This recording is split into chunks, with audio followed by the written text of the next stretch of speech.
Welcome to Aruna creations. అందరికీ నమస్తే అండి. ఇవాళ రెసిపీ వచ్చేసి కాకరకాయతో క్రిస్పీగా చిప్స్ తయారు చేయడము.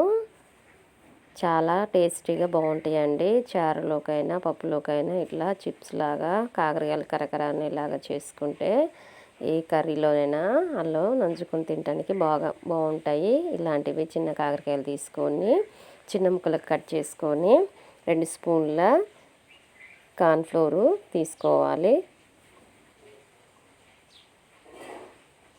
2 స్పూన్ల బియ్యం పిండి తీసుకోవాలి.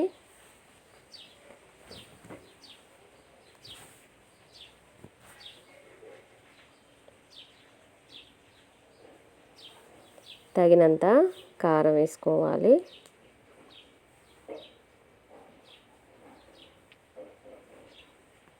తగినంత సాల్ట్ వేసుకోవాలి. 1 టీ స్పూను ధనియాల పౌడర్ వేసుకొని అన్నీ కలిసేలా కలుపుకోవాలి.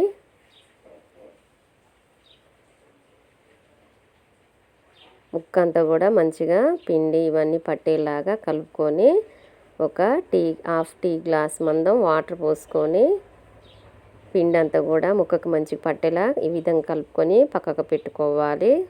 స్టవ్ ఆన్ చేసి కళాయి పెట్టుకొని తగినంత ఆయిల్ వేసుకోవాలి. ఆయిల్ బాగా హీట్ అయ్యాక ముక్కలు వేసుకోవాలి. కొద్దిగా వేసుకుంటూ ఇలా ఫ్రై చేసుకోవాలి.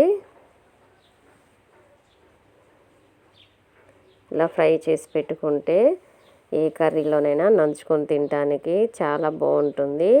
ఒక ముద్దకి ఇంక 2 ముద్దలు ఎక్స్ట్రానే తింటారు. ఈ విధంగా చేసి పెట్టుకుంటే క్రిస్పీగా హెల్దీ అయినటువంటిది కాకరకాయతో ఇలా చేసుకొని పెట్టుకుంటే చాలా టేస్టీగా బాగుంటుంది. ఇది పిల్లలైనా పెద్దలైనా ఎవరైనా తింటారు. చేదు అస్సలకే ఉండదు. చాలా టేస్టీగా ఉంటుంది. ఈ వీడియోని ఇస్తే తప్పకుండా లైక్ చేయండి. Thank you.